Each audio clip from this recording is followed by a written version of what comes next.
referee. The referee was very audible in this match, and he was like, "Hey, get out. Hey, you're not supposed to be in. Okay, Dakota, get out. Bayley, get out."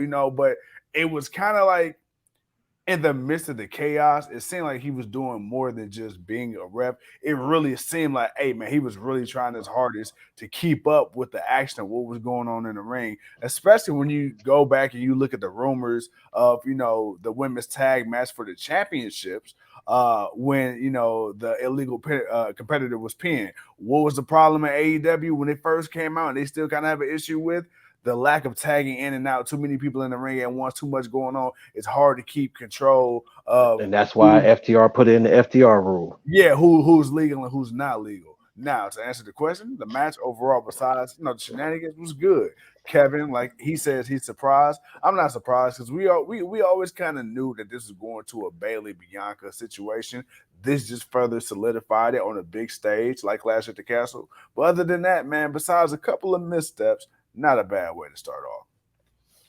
I wouldn't be surprised if the tag team championships doesn't come back to be around one of the waist of either Bliss and Asuka or Iyo Sky and Kai if they don't if they continue to go with her. I believe they'll continue to go with her. I think people are just kind of nitpicking a little bit, but. Yeah. There is some reasoning, so it's not like people are being a little overzealous about it, but there is some things that you kind of like and we kind of saw that at the end. But I don't think Gonzalez and what's her name is gonna hold on to them tag belts too much longer. Because eventually you're gonna have to. You need a payoff for this this tag team that you're gonna do, because obviously with Bayley getting the pin on Bianca, that's what we want, because we know that's gonna set up a one-on-one between them.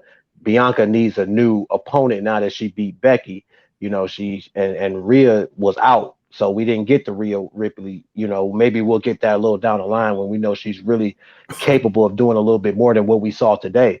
But I like that now. Okay, we got a fresh feud. It's a feud that's one that saw Bayley kind of be the more victor the last time. So now that Bianca has leveled up, now it's a different story. So now we're going to get a different.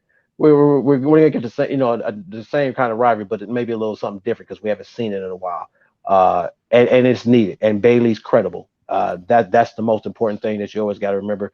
Bayley is a multi-time women's champion on all levels. So yeah, I'm good with it.